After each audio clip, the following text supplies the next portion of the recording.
Assalamualaikum warahmatullahi wabarakatuh. Alhamdulillah segala puji hanya milik Allah Tuhan seluruh sekalian alam. Tuhan tempat kita bergantung dan memohon segala pertolongan.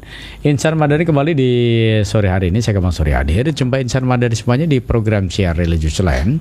Edisi siar hari ini Kamis di lembar kalender yang ke-11 Desember 2025. Kebersamaan kita pukul 16 hingga 17 waktu Indonesia Barat. Dan program yang selalu menghadirkan pencerahan di tengah hiruk pikuk kehidupan. Siaran kita hari ini bisa Anda dengarkan secara streaming di madani.com, YouTube-nya Madani Official, dan Instagram Madani FM Bojonegoro. Nanti juga kami undang interaktif di 0823 3994 7707. Nah, Insan Madani, tema sore ini adalah tema yang sensitif ya, hangat, dan seringkali memunculkan banyak perdebatan, yakni tentang mengucapkan selamat hari Natal gitu saja. Ya, dan alhamdulillah kita sudah bersama Ustaz Lukman Hakim LCMA. Segera saja saya sapa. Assalamualaikum Ustaz. Waalaikumsalam warahmatullahi wabarakatuh. Alhamdulillah Ustaz, hari ini kembali bisa menyapa Insan Madani semuanya dalam keadaan sehat ya Ustaz ya. Alhamdulillah. Di bulan Desember ini kan memang banyak kadang orang mengucapkan selamat hari Natal gitu saja. Ya, betul.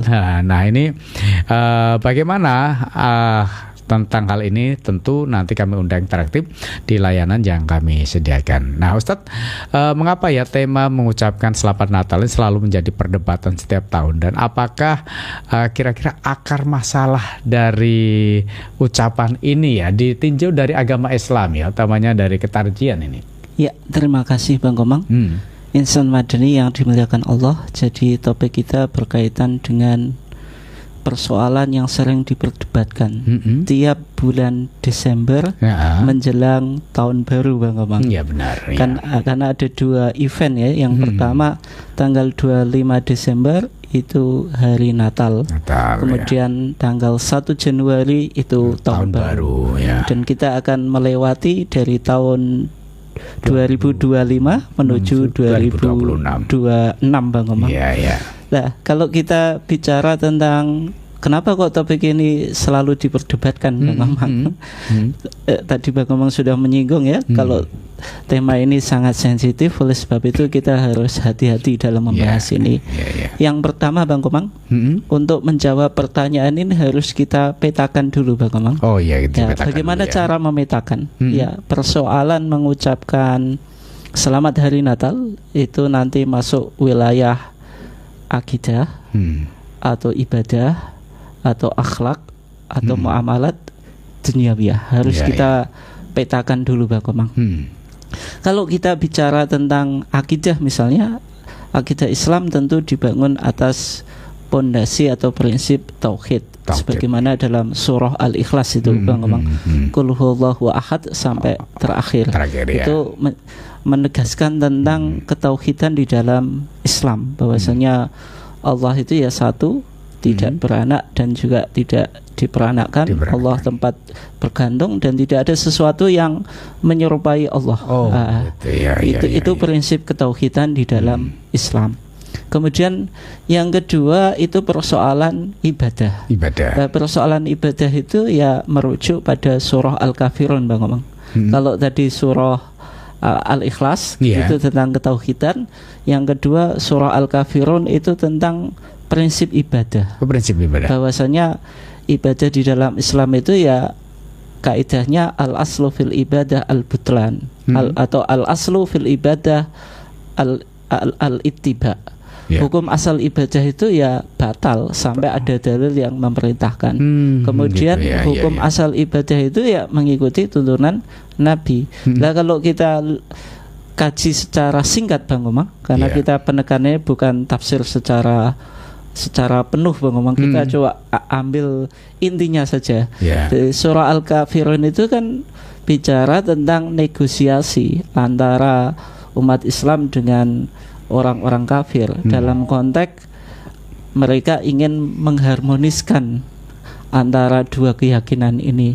Bagaimana tata caranya atau langkah yang dilakukan oleh orang kafir. Orang kafir ketika itu melakukan negosiasi Bang Komang. Bagaimana ya Muhammad, kalau kita menyembah Tuhanmu 1 tahun dan engkau menyembah Tuhan kita 1 tahun itu. Jadi gantian Bang Komang itu kan negosiasi Bang Komang. Akhirnya ayat itu ditutup lakum dinukum waliyadin. Bagimu agamamu dan bagiku agamaku. Artinya dalam konteks ibadah itu tidak boleh dicampur adukkan Bang Komang. Wala talbisul haqqo bil batil. Jangan kau menyampur adukkan antara barang yang hak dan barang yang batil. Oleh sebab itu ya prinsip ibadah itu tiap agama itu punya ritual masing-masing, tidak boleh dicampuri dan tidak boleh kita ganggu Bang Komang. Gitu ya, artinya umat Kristiani yang nanti akan merayakan Natal tanggal 25 Desember tidak boleh kita ganggu gitu. Biasanya kan ada isu-isu teror, itu enggak betul Bang Komang. Itu berlawanan dengan nilai-nilai Islam itu. Jadi ada kebebasan untuk menjalankan ibadah, tetapi ritual dua ibadah itu tidak boleh dicampur adukkan. Itu prinsipnya Bang Komang. Kemudian yang berikutnya akhlak. Akhlak itu tugas Nabi itu di dalam hadis yang cukup terkenal Bang Komang. Kita semuanya sudah hafal itu. Innama bu'itsu liutammima makarimal akhlak. Sesungguhnya aku, kata Nabi, diutus untuk menyempurnakan akhlak.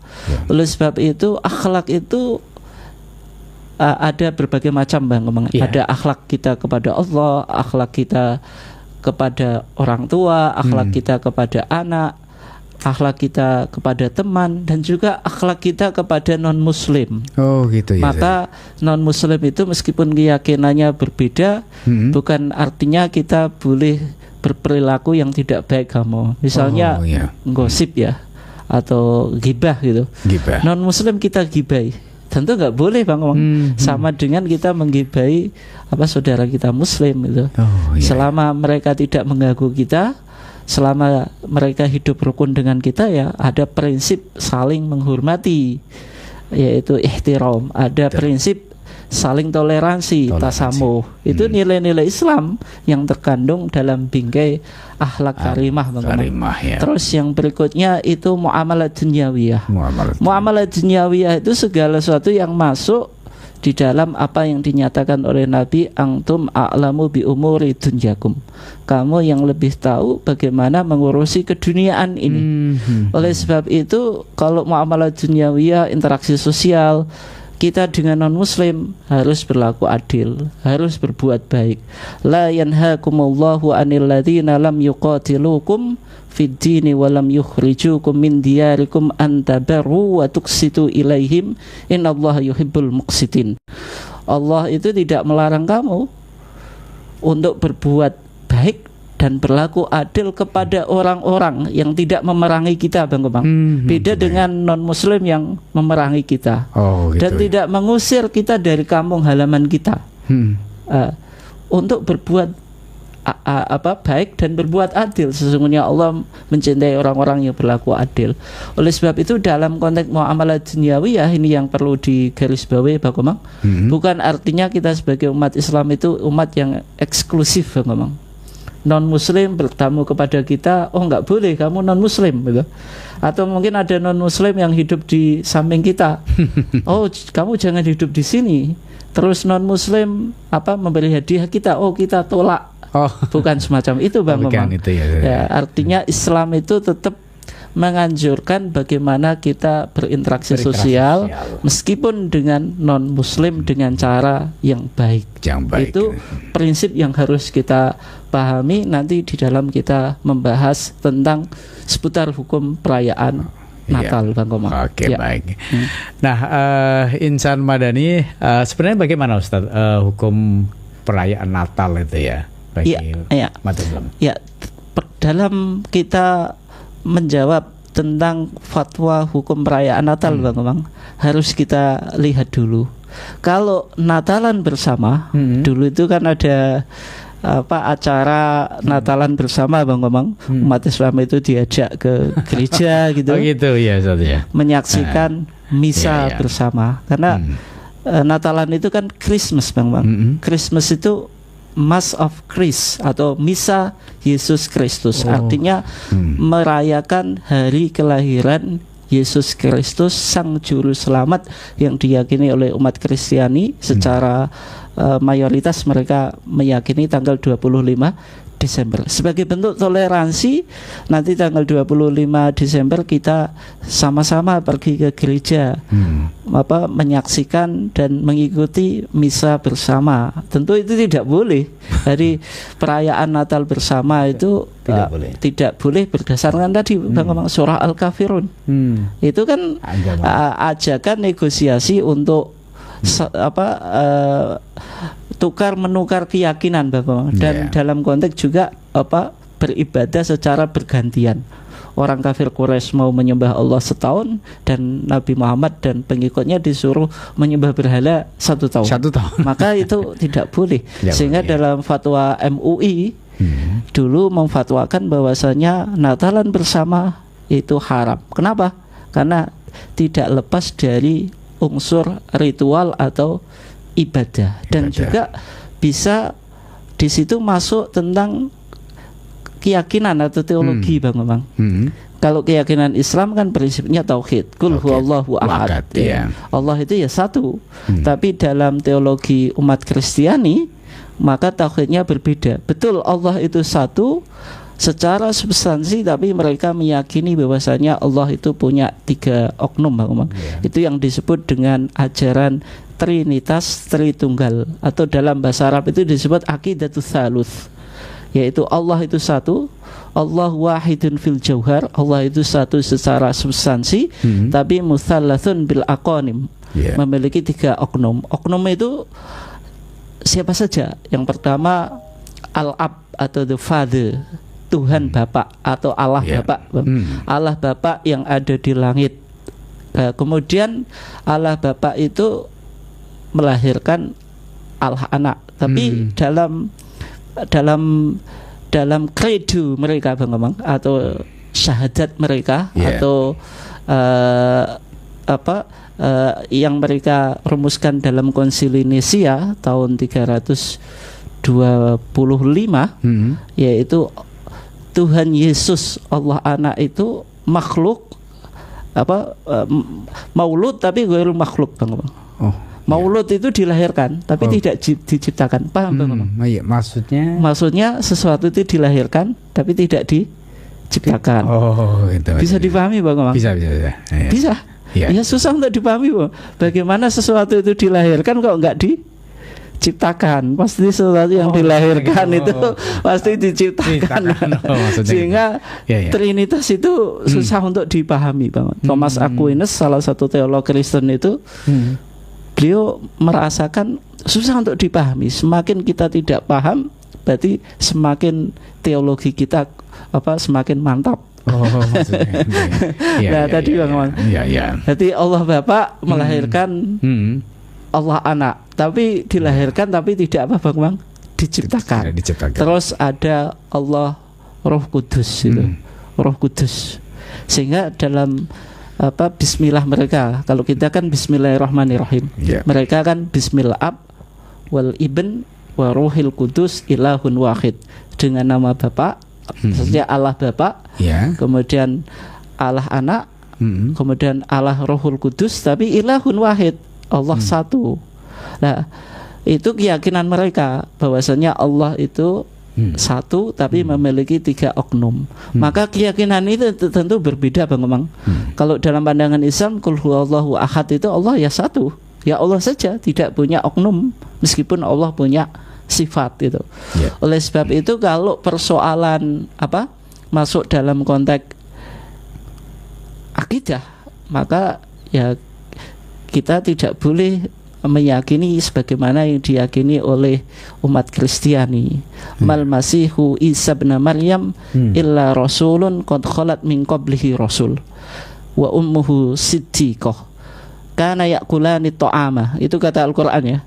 Isa ibn Maryam itu tidak lain kecuali seorang rasul Bang. Yang telah lewat sebelumnya rasul-rasul.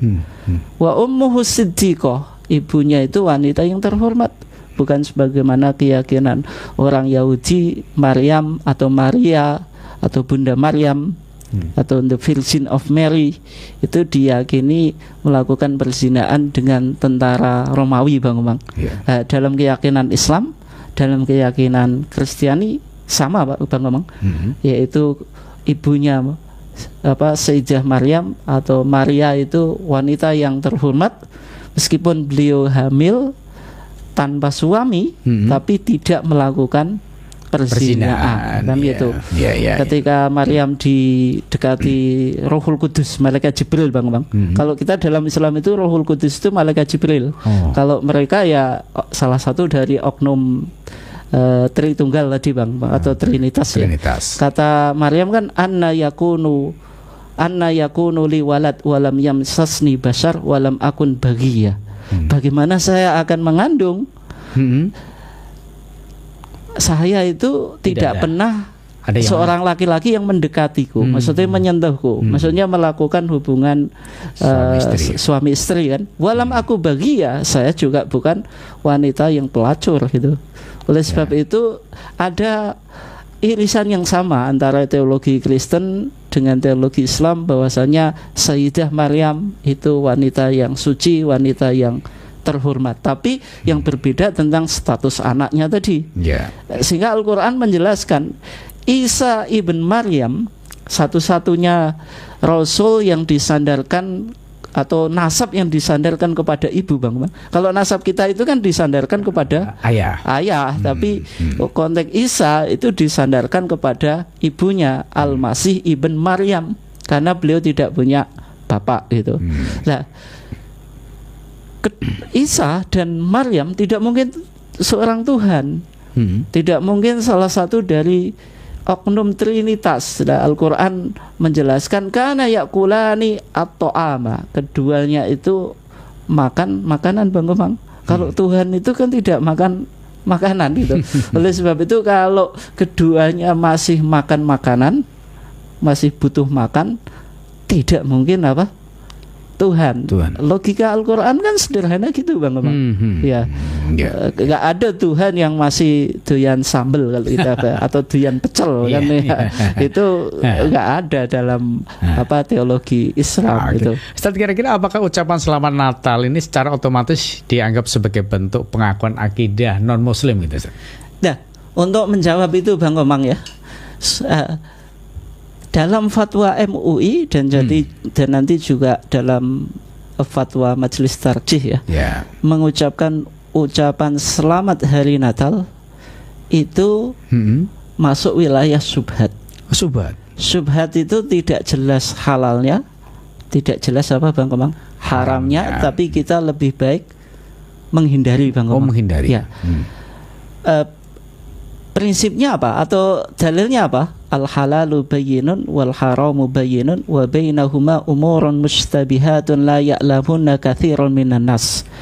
Yang halal itu jelas, yang haram itu jelas. Antara keduanya itu yang remang-remang, Bang, enggak jelas statusnya. La ya'lamuhunna katsiran minan nas. Perkara yang syubhat itu kebanyakan manusia enggak tahu gitu. Sehingga orang mengucapkan selamat Natal itu bisa jadi dia ya sekedar ikut-ikutan, Bang Omang. Apalagi kita sekarang di dunia medsos ya. Yang lainnya bikin status selamat Natal ya, yang lainnya ikut saja. Lo kok buat? Kita mengikuti tren itu. Ya menjelang 25 Desember ya biasa pakai memakai status selamat hari Natal. Karena tadi ketidakketahuan itu. Padahal itu suatu yang syubhat. Famanittaqa syubuhati faqad istabra'a lidinihi wa irdihi. Siapa yang bisa menghindari sesuatu yang syubhat, Bang Komang, maka kehormatannya terjaga, agamanya juga terjaga. Nah, ini yang penting. Kemudian kaidah yang kedua itu darul mafasid muqaddamun ala jalbil masoleh. Meninggalkan kerusakan, kemudharatan, dalam konteks ini kerusakan akidah, Bang Komang, itu lebih diprioritaskan daripada menarik maslahat. Maslahat apa? Misalnya untuk menggembirakan teman, untuk menggembirakan atasan yang kebetulan mungkin non Muslim. Kenapa kok dimasukkan syubhat, Bang Umang? Karena ketika mengucapkan selamat hari Natal itu ada beberapa kemungkinan yang diyakini oleh orang yang mengucapkan tadi. Yang pertama ya hanya mengikuti tren, Bang Umang. Tidak ada keyakinan apa-apa. Ini yang pertama. Yang kedua, mungkin meyakini Yesus Kristus itu lahirnya tanggal 25 Desember gitu.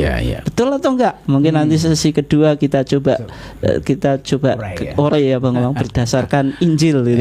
Betul enggak? Yesus Kristus itu lahir tanggal 25 Desember.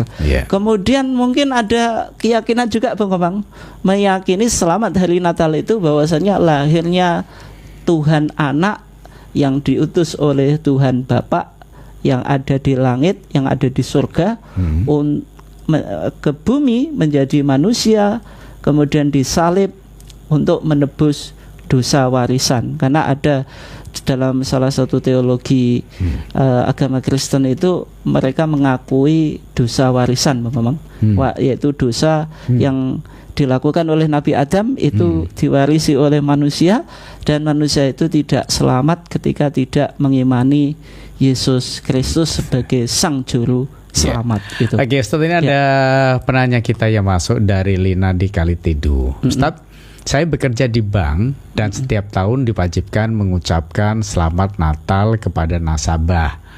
Apakah sikap yang paling aman sesuai syariat? Ya, lihat di banknya dulu gitu. Kalau banknya tuh nasabah kan macam-macam ya gitu.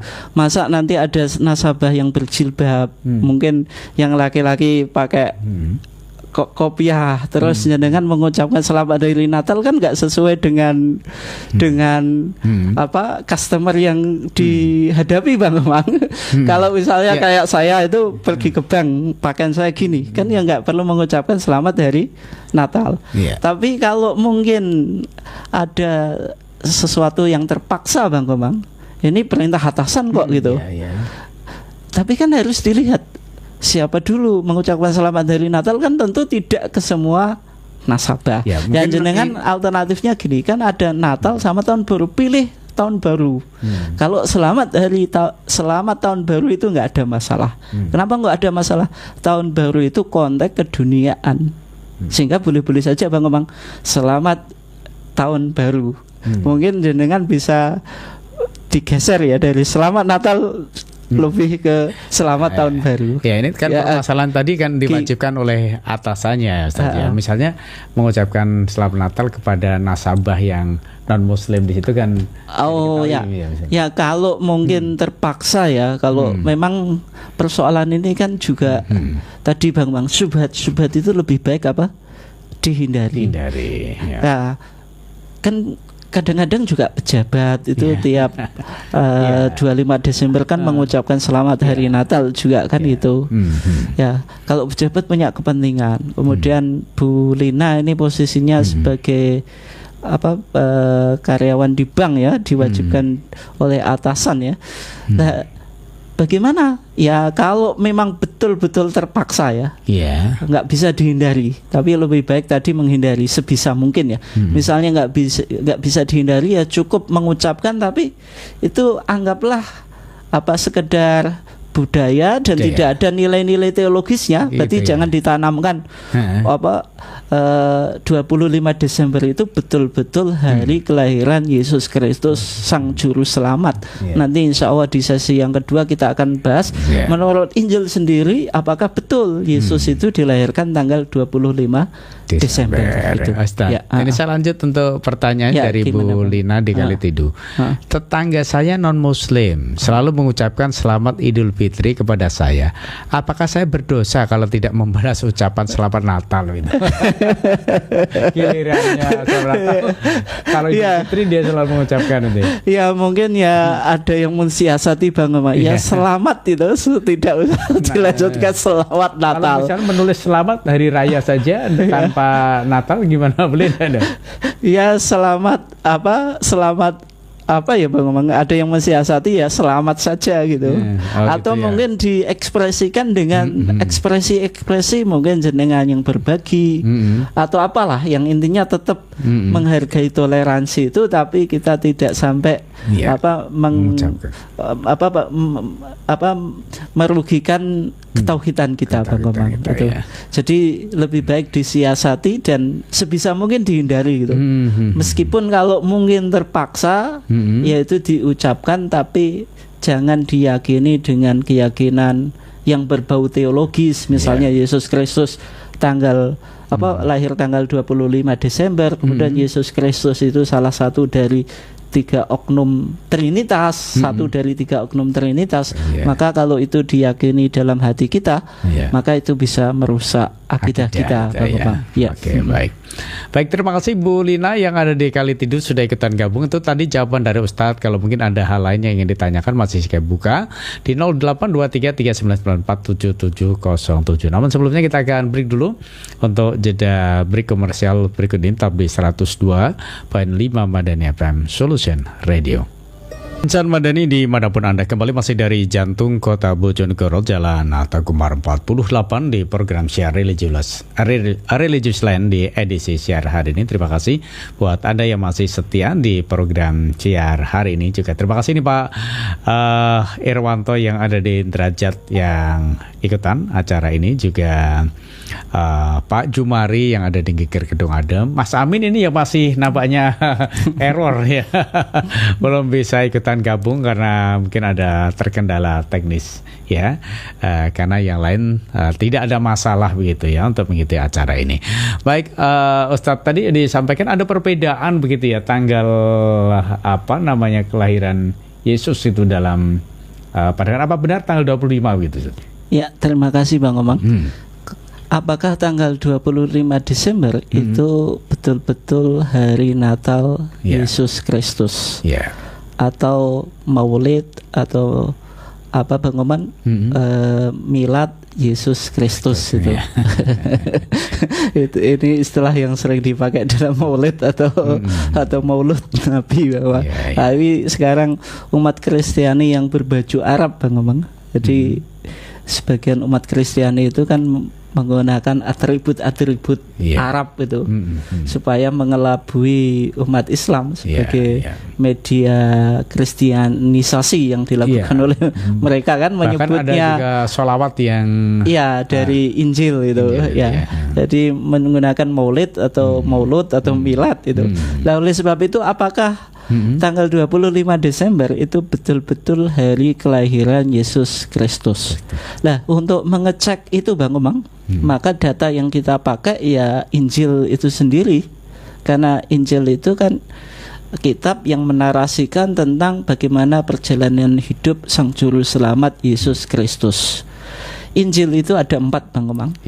4 Injil itu terdapat dalam Perjanjian Lama atau Al-Ahdu Al-Qadim atau Perjanjian Baru, mohon maaf ya. Ada dalam Perjanjian Baru atau Al-Ahdu Al-Jadid atau New Testament. Perjanjian kitabnya umat Kristiani itu kan ada dibagi menjadi 2 Bang Omang. Alkitab atau the Bible atau the Holy Bible itu terbagi menjadi 2. Ada Old Testament, Perjanjian Lama atau Al-Ahdu Al-Qadim, ada The New Testament atau Perjanjian Baru atau Al-Ahdu Al-Jadid ya. Injil itu berada di Perjanjian Baru Bang Omang. Yaitu ada 4 Injil. Yang pertama Injil Matius, yang kedua Injil Markus, yang ketiga Injil Lukas, yang keempat Injil Yohanes. The Gospel of Matthew, the Gospel of Mark, the Gospel of Luke, dan the Gospel of John. Dari 4 Injil ini ada 2 Injil yang menarasikan tentang kelahiran Yesus Kristus Bang Omang. Yang pertama yaitu di Injil Matius, yang kedua di Injil Lukas itu. 2 Injil ini yang menarasikan tentang kelahiran Yesus Kristus. Nah, saya di sini membawa kitab Al-Injil tapi berbahasa Arab Bang Omang. Ini kitab yang cukup langka di Indonesia karena bagaimana kok Injil kok berbahasa Arab gitu. Tapi kalau di Timur Tengah ya Injil itu ya berbahasa Arab Bang Umang, karena bahasa keseharian mereka kan bahasa Arab. Nah, di dalam Injil Matta itu maksudnya Injil Matius atau the Gospel of Matthew ya. Di sana di pasal yang kedua ayat 1 dan seterusnya itu diceritakan tentang bagaimana terjadinya peristiwa kelahirannya Yesus. Di sana dikatakan walamma wulida Yasu fi baiti lahmil Yahudiyah. Maka tatkala Yasu atau Yesus itu dilahirkan di Bethlehem kota Yudea. Fi ayyami Herodes al-Malik, di masa Raja Herodes. Idza majusun minal masyriqi, ketika itu ada orang Majus atau Majusi dari arah timur Bang Komang. Qaja'u ila Yerusalem, mereka mendatangi kota Yerusalem, kotanya Nabi Daud. Qailin, mereka berkata, aina huwal maulud malikul Yahud, di mana bayi yang dilahirkan yang nanti akan menjadi rajanya orang Yudea. Fa innana ra'ayna najmahu fil masyriq, maka sesungguhnya kita melihat bintangnya itu di arah timur. Wa ataina linasjudalahu, dan orang Majus ini mencari bayi yang dilahirkan itu Bang Omang atau Yesus untuk apa? Untuk bersujud kepadanya. Tadi ada peristiwa yang penting menurut keterangan Injil Matius Bang Omang. Di situ ada kunjungan orang Majusi yang mau mengunjungi Yesus yang baru dilahirkan, yaitu mereka apa Bang Omang, melihat bintang yang ada di langit. Ini peristiwa yang pertama yang dinarasikan oleh Injil Matius. Berarti ada bintang di mana Bang Omang? Di langit. Di langit ya. Orang Yahudi itu mencari orang Majusi itu mencari Yesus yang dilahirkan itu apa, dengan mengikuti bintang yang ada di langit. Terus yang berikutnya yang Bang Komang ya, di Injil Luka atau Injil Lukas itu. Ketika Yesus dilahirkan itu ada dua peristiwa Bang Komang. Yang pertama yaitu peristiwa sensus penduduk Bang Komang. Sensus penduduk ya. Wa fitil kal ayam sodaro amron minal Agustus Kaisar. Ketika itu ada perintah dari Kaisar Agustus Bang Komang. Bi ayyukta tabakulul maskunah. Semua orang yang hidup semua penduduk ketika itu diwajibkan mengikuti sensus. Semua orang sensusnya itu kembali ke daerah asalnya masing-masing Bang Omang. Yang hidup di Jakarta semuanya itu kalau kelahiran Bojonegoro ya harus pulang ke Bojonegoro, nggak boleh sensus di Jakarta sana. Lah Yusuf tunangannya Maryam Bang Omang dengan Maryam, karena mereka berdua itu tinggal di desa Galilea, kotanya Nazaret atau Nasiroh, sehingga muncul agama Nasrani itu Bang Omang. Mereka harus pulang ke kota Nabi Daud yang disebut Bethlehem Bang Omang. Di sana dikatakan fasoida Yusuf aidan minal jalil min madinatin Nasiroh ilal Yahudiyah. Maka Yusuf ketika itu juga melakukan sensus bersama tunangannya yaitu Maria atau Maryam dari Galilea ke kota Nazaret menuju Yahudia atau kota Nabi Daud yang disebut Bethlehem. Berarti di sini yang perlu dicatat ada apa Bang Omang? Sensus penduduk yang merupakan kebijakan Kaisar Agustus. Kemudian yang ketiga Bang Omang atau yang kedua dalam Injil Luka, yaitu ada aruat wal malaikah. Maksudnya apa? Menceritakan tentang pengembala kambing yang yahrusuna hirasatal lail ala ra'iyatihim. Mereka sedang mengembalakan kambing di waktu malam Bang Komang. Kemudian didatangi oleh malaikat, dikasih kabar gembira ada juru selamat yang lahir pada malam ini. Sehingga mereka mencari siapa juru selamat itu Bang Komang. Berarti dari Injil Matius dan Injil Lukas Bang Komang, kita bisa simpulkan ada tiga peristiwa. Yang pertama Bang Komang, masih ingat atau enggak Bang Komang? Apa tadi? Ada bintang yang di langit. Orang Majusi mencari bayi yang dilahirkan dengan melihat bintang yang di langit. Yang kedua apa Bang Komang tadi? Ada kebijakan Kaisar Agustus melakukan sensus penduduk. Yang ketiga apa Bang Omang? Ada pengembala kambing yang lagi mengembalakan kambingnya di waktu malam hari. 3 peristiwa ini pentingnya apa gitu? Semuanya kan berdasarkan Injil Bang Omang. Sumber atau dokumen otoritatif yang diterima oleh gereja yang menjelaskan apa Bang Omang? Tentang biografi Yesus Kristus Sang Juru Selamat. Nah, tadi 3 peristiwa tadi mungkinkah Bang Omang itu terjadi tanggal 25 Desember yang notabene-nya musim dingin atau musim panas atau musim semi atau musim gugur Bang Omang? Musim. Kalau kita di dingin, musim hujan. Kalau kita hujan kan kita hanya 2 musim kan, musim kemarau dan musim hujan. Kalau di Palestina sana ya 4 musim kan itu. Desember itu musim dingin Bang Omang. Ketika saya hidup di Mesir, Palestina dengan Mesir itu kan perbatasan Bang Omang. Iya. Jadi kalau kita sudah masuk bulan Desember, nanti puncaknya itu Januari Bang Omang. Kita harus pakai pakaian khas musim dingin. Nah, jadi nggak mungkin saya kayak pakaian kayak baju gini nggak mungkin kedinginan itu. Nah, kalau kita lihat dari 3 peristiwa tadi, mungkinkah itu terjadi di bulan Desember Bang? Yang notabene-nya musim apa? Dingin. Musim dingin. Sekarang bintang ada di langit. Musim dingin muncul nggak bintang di dalam di langit? Tidak itu. Tertutup. Iya, tertutup.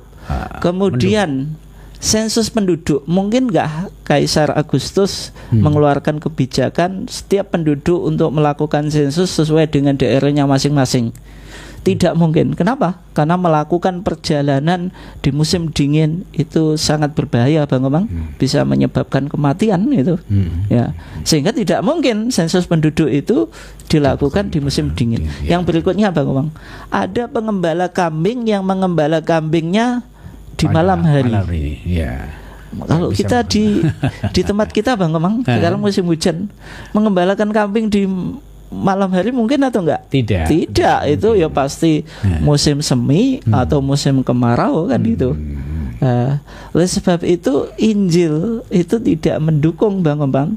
Maksudnya tidak mendukung keyakinan bahwasanya tanggal 25 Desember itu kelahiran Yesus Kristus Bang Omang.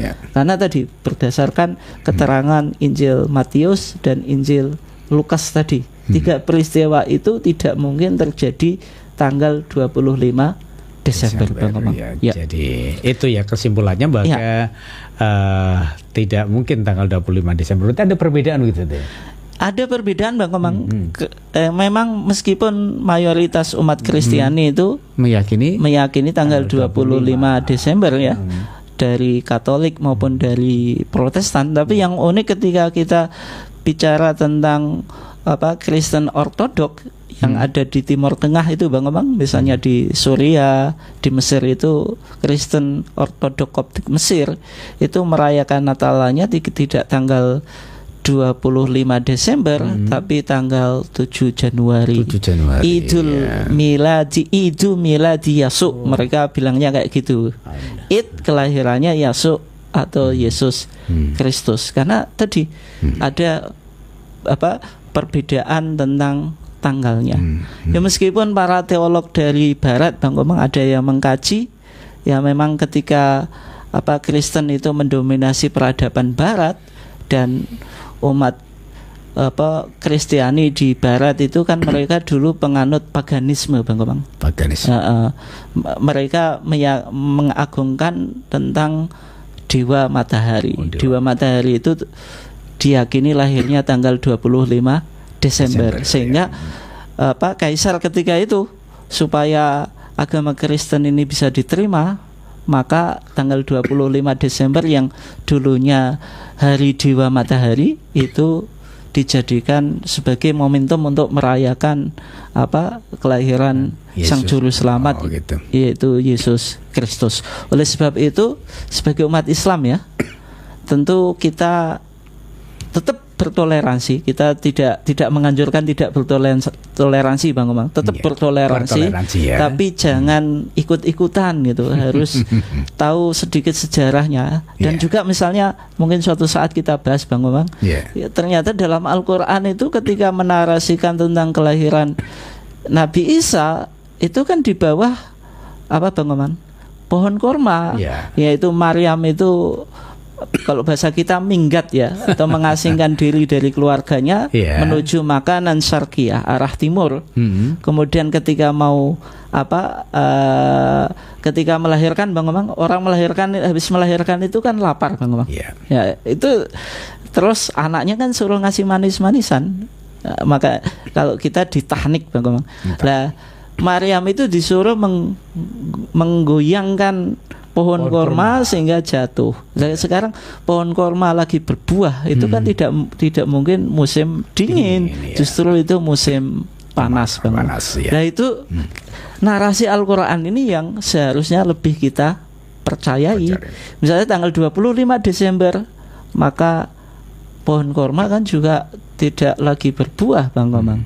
Ya gitu.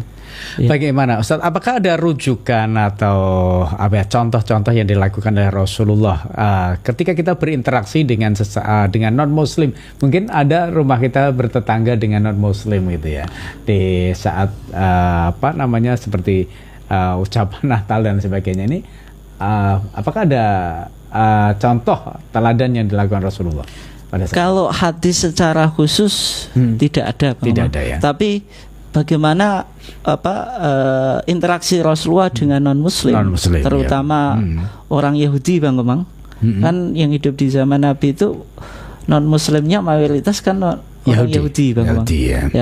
Yahudi kota Madinah itu kan punya komunitas tersendiri. Bahkan ketika Rasulullah belum hijrah ke Madinah sudah ada orang Yahudi yang menetap di kota Madinah.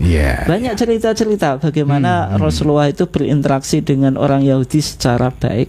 Ada orang Yahudi yang suka memaki-maki Nabi Muhammad. Orangnya buta, Bang Komang.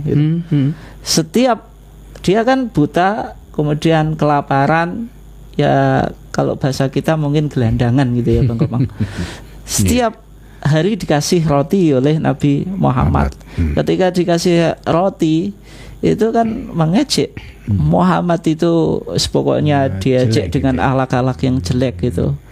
Ya, ternyata suatu hari dia tahu bahwasanya yang tiap hari ngasih roti itu Nabi Muhammad, sehingga dia simpatik terhadap Islam. Masih banyak cerita-cerita yang menggambarkan kalau kita harus tetap berinteraksi secara baik dengan non-Muslim gitu. Ya, karena prinsip dalam Islam kan harus berinteraksi dengan non-Muslim tadi. Antabaruhum wa tuqsitu ilaihim, harus berbuat baik dan berlaku adil selama mereka tidak memerangi agama kita. Itu prinsip yang ditanamkan oleh agama Islam. Tapi kalau nanti sudah masuk wilayah akidah, wilayah ibadah, ya prinsipnya qul huwallahu ahad dan lakum dinukum waliyadin itu. Oke, baik, terima kasih Ustaz, waktunya sudah sangat terbatas sekali di kesempatan hari ini. Tak terasa sudah hampir 1 jam ya. Semoga apa yang disampaikan Ustadz Lukman Hakim LCMA hari ini menjadi penuntun bagi kita untuk bersikap bijak, memahami perbedaan dan tetap teguh dalam akidah tanpa kehilangan adab dan toleransi ya. Terima kasih untuk seluruh pendengar yang sudah berpartisipasi. Akhirnya saya Kemang Surya segera mohon undur diri. Selamat berpisah. Fastabiqul khairat. Wassalamualaikum warahmatullahi wabarakatuh.